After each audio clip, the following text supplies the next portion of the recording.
Hi friends, ഫെൽക്കിറ്റിന്റെ മറ്റൊരു വീഡിയോയ്ക്ക് എല്ലാവർക്കും സ്വാഗതം. അപ്പോൾ ഇന്നത്തെ ഒരു വീഡിയോ നമ്മൾ ചെയ്യുന്നതെന്ന് വെച്ച് കഴിഞ്ഞാൽ എൽജിന്റെ ഡുവൽ ഇൻവേർട്ടർ എ സികളിലും പല മോഡൽ എ സികളിലും കാണുന്ന ഒരു സംഭവമാണ് സ്മാർട്ട് ഡയഗ്നോസിസ് എന്ന് പറഞ്ഞിട്ടുള്ള ഒരു ഓപ്ഷൻ. ഇങ്ങനെ ഒരു ഓപ്ഷൻ ഉണ്ട്. അപ്പൊ ഈ ഒരു ഓപ്ഷൻ എന്താണെന്നുള്ളതിനെ കുറിച്ച് ആദ്യം ഒന്ന് നോക്കാം. ഈ ഒരു ഓപ്ഷന് നമ്മൾ മൊബൈൽ ഫോണിൽ ആദ്യം ഒരു ആപ്ലിക്കേഷൻ കയറ്റണം. LG സ്മാർട്ട് ഡയഗ്നോസിസ് എന്ന് പറഞ്ഞിട്ടുള്ള ഒരു ആപ്ലിക്കേഷൻ കയറ്റണം. ഈ ആപ്ലിക്കേഷനെ ബേസ് ചെയ്തിട്ടാണ് ഇത് വർക്ക് ചെയ്യുക. ഇത് ഞാൻ റൂമിൽ വെച്ചിട്ട് എടുക്കുന്നതുകൊണ്ടേ ശരിക്കും കുറച്ചൊരു അങ്ങോട്ടും ഇങ്ങോട്ടും ഷെയ്ക്കൊക്കെ ഉണ്ടാവും, ക്ഷമിക്കുക. ഇത് വർക്ക് ചെയ്യണമെങ്കിൽ നമ്മൾ എന്ത് ചെയ്യണമെന്ന് വെച്ചാൽ റിമോട്ടിൽ ഇവിടെ കണ്ട റൂം ടെമ്പറേച്ചർ എന്നുള്ള ബട്ടൺ ഇതൊരു 5 സെക്കൻഡ് നെക്കി പിടിക്കണം. ഇവിടെ റിസീവ് എന്ന് അടിച്ചതിന് ശേഷം, അതായത് ഇത് നമ്മൾ എ സിന്റെ നേരെ പിടിച്ചിട്ടാണ് നെക്കേണ്ടത്. അപ്പൊ ഞാനിവിടെ റിസീവ് എന്ന് അടിച്ചിട്ട് എ സിന്റെ നേരെ ഇതൊന്ന് നെക്കിയിട്ട് പിടിച്ചു നോക്കാം നമുക്ക് ഇവിടെ എന്താ സംഭവിക്കുക എന്നുള്ളത്. ഓക്കെ, അതൊരു ടോൺ വന്നു.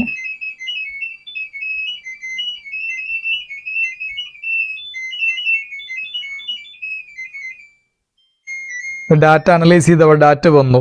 ഇൻടേക്ക് എയർ ടെമ്പറേച്ചർ, അതേപോലെ തന്നെ middle pipe temperature, operation mode cool, fan speed, auto, ഇത് ഇൻഡോർ കേട്ടോ. അതേപോലെ ഔട്ട്ഡോറിലുള്ള 2 ടെമ്പറേച്ചർ പൈപ്പുകൾ ടെമ്പറേച്ചർ, കംപ്രസർ ഡിസ്ചാർജിലെ ടെമ്പറേച്ചർ, കംപ്രസർ ഫ്രീക്വൻസി 72 ഹെർട്സിലാണ് കംപ്രസർ കറങ്ങിക്കൊണ്ടിരിക്കുന്നത്. ഔട്ട്ഡോറിലെ ഫാൻ്റെ ഫ്രീക്വൻസി 740 റൊട്ടേഷൻ പെർ മിനിറ്റ് ആണ്. ഔട്ട്പുട്ടിൽ കറണ്ട് 5 ആംപിയർ കറണ്ട് എടുക്കുന്നുണ്ട്. അത്യാവശ്യം 20 ഡിഗ്രിക്കാണ് പെട്ടിട്ടുള്ളത്, അതുകൊണ്ടാണ് 5 ampere current. Line voltage, input voltage 214 volt. DC link, അതായത് ഫിൽട്ടർ ഒക്കെ ചെയ്തുള്ള വോൾട്ടേജ് 270. ഇതൊക്കെ ഇവിടെ കാണിച്ചു തരുന്നുണ്ട്. അപ്പൊ ഇത് എങ്ങനെയാണ് കാണിക്കണത് എന്നാണ് നോക്കേണ്ടത്. ഇപ്പൊ എൻ്റെ അടുത്തുള്ള ഈ ഒരു LG ഇൻവേർട്ടർ എ സിയിൽ അതിൽ വൈഫൈ ഇല്ല, ബ്ലൂടൂത്ത് ഇല്ല, ഇങ്ങനത്തെ സംവിധാനങ്ങളൊന്നുമില്ല. നമുക്ക് വേണമെങ്കിൽ ഈ ഒരു മൊബൈലിലൊന്ന് ഇതിലിടാം, ഫ്ലൈറ്റ് മോഡിലാണ്. എന്നാൽ പിന്നെ അവരെല്ലാവരും ഓഫ് ആവുമല്ലോ. എല്ലാവരും ഓഫായിട്ട് ഒന്ന് ചെക്ക് ചെയ്ത് നോക്കാം. ഇപ്പോൾ ഇതിനെ ഫ്ലൈറ്റിലേക്ക് ഇട്ടു.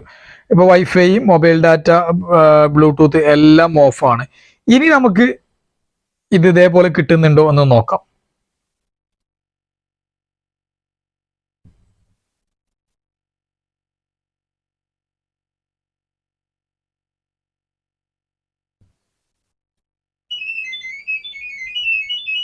യെസ്, ഡാറ്റ അനലൈസ് ചെയ്തു.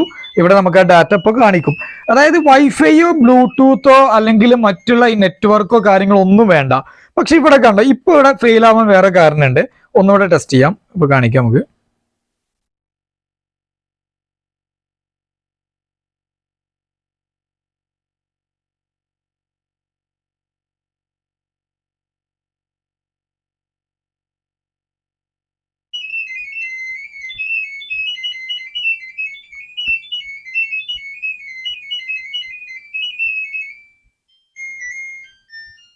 ഓക്കെ, ഇപ്പൊ ഡാറ്റ കറക്റ്റ് ആയിട്ട് കാണിച്ചു. അപ്പൊ ഔട്ട്ഡോറിലെ ഫാൻ മോട്ടർ ഓഫ് ആയിട്ടുണ്ട്, കംപ്രസർ ഓഫ് ആയിട്ടുണ്ട്. ചെറിയ കറണ്ട് എടുക്കുന്നുള്ളൂ, കാരണം റൂം കൂൾ ആയതുകൊണ്ടാണ് അങ്ങനെ കാണിക്കുന്നത്. എന്തായാലും നേരത്തെ ഇത് പിന്നെ നമ്മൾ ചെക്ക് ചെയ്തപ്പോൾ പെട്ടെന്ന് അത് കട്ടായി പോയി, അത് എറർ വന്നു. ആ എറർ വരാനുള്ള കാരണം നമുക്ക് ആ എററിനെ ഒന്നും പാടെ വരുത്തി നോക്കാം. അപ്പൊ ഈ എററിനെ വരുത്തുന്നത് എങ്ങനെയാന്ന് വെച്ച് കഴിഞ്ഞാൽ, ഞാനിപ്പോ ഇത് ബട്ടൺ അടിച്ചിട്ട് ഇവിടെ ഇത് റീഡ് ചെയ്യുന്ന സമയത്ത് നമ്മളിവിടെ നല്ല സൗണ്ടിൽ സംസാരിക്കുകയാണെങ്കിൽ നമ്മളെ സൗണ്ട് കൂടെ അവിടെ ഡിസ്റ്റർബൻസ് ആയിട്ട് വരികയാണ് ചെയ്യുന്നത്. അങ്ങനെ ഡിസ്റ്റർബൻസ് ആയിട്ട് വരുമ്പോൾ ഈ സിഗ്നൽ ഇവിടെ റിസീവ് ചെയ്യാതെ പോകും. അപ്പൊ നേരത്തെ സൗണ്ട് കുറച്ച് ഡിസ്റ്റർബൻസ് ആയതുകൊണ്ടാണ് എറർ വന്നത്. ഇപ്പോഴും അതേ എറർ വന്നു. അതായത് ഞാൻ നന്നായിട്ട് സംസാരിച്ചപ്പോൾ, നല്ല സൗണ്ടിൽ സംസാരിച്ചപ്പോൾ എൻ്റെ സൗണ്ട് കൂടെ അവിടെ കേട്ടത് കൊണ്ടാണ് ആ ഒരു എറർ വന്നത്. അതായത് ഈ ഒരു സംഭവം റീഡ് ചെയ്യുന്നത്, ഇത് ഓൺ ആക്കി ആ റിമോട്ട് നെക്കി പിടിക്കുമ്പോൾ അതിൽ നിന്ന് വരുന്ന ഒരു മ്യൂസിക്, ആ ഒരു ടോൺ ഉണ്ടല്ലോ, ആ ഒരു ടോൺ വെച്ചിട്ടാണ് ഇത് ഡിറ്റക്ട് ചെയ്യുന്നത്. ആ ടോൺ ഒന്നുകൂടെ കേൾപ്പിച്ചു തരാം.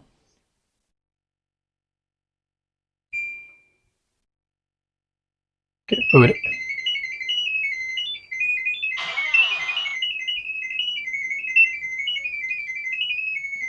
ഓക്കെ, ഈ ഒരു ടോണ്, ഈ ഒരു ഓഡിയോ ഫ്രീക്വൻസിയിലാണ് ഇതിന്റെ ബാക്കിയുള്ള ഡാറ്റകളെല്ലാം പ്രോഗ്രാം ചെയ്തിട്ടുള്ളത്. അതായത് എത്ര കറണ്ട് ഉണ്ട്, എത്ര വോൾട്ടേജ് ഉണ്ട്, എത്ര ഫ്രീക്വൻസിയിലാണ് കംപ്രസർ, ഫാനൊക്കെ വർക്ക് ചെയ്യുന്നത് എന്നുള്ള കാര്യങ്ങളൊക്കെ ഈ ഒരു ഓഡിയോ ഫ്രീക്വൻസിയിൽ ഇൻക്ലൂഡ് ചെയ്യിച്ചിട്ട് അതിനെ മൊബൈലിലേക്ക് എത്തിക്കുന്ന ഒരു സിസ്റ്റമാണ് ഇതിൽ ചെയ്യുന്നത്. കാരണം വൈഫൈയോ ബ്ലൂടൂത്തോ ഒന്നും ഇല്ലാത്ത ടൈപ്പ് AC ആണ്. അപ്പോൾ ഈ ഒരു കാര്യത്തെക്കുറിച്ച് ഏകദേശം ഐഡിയ കിട്ടിയിട്ടുണ്ടാവും എന്ന് കരുതുന്നു. നമുക്ക് അടുത്തൊരു വീഡിയോയുമായിട്ട് വീണ്ടും കാണാം.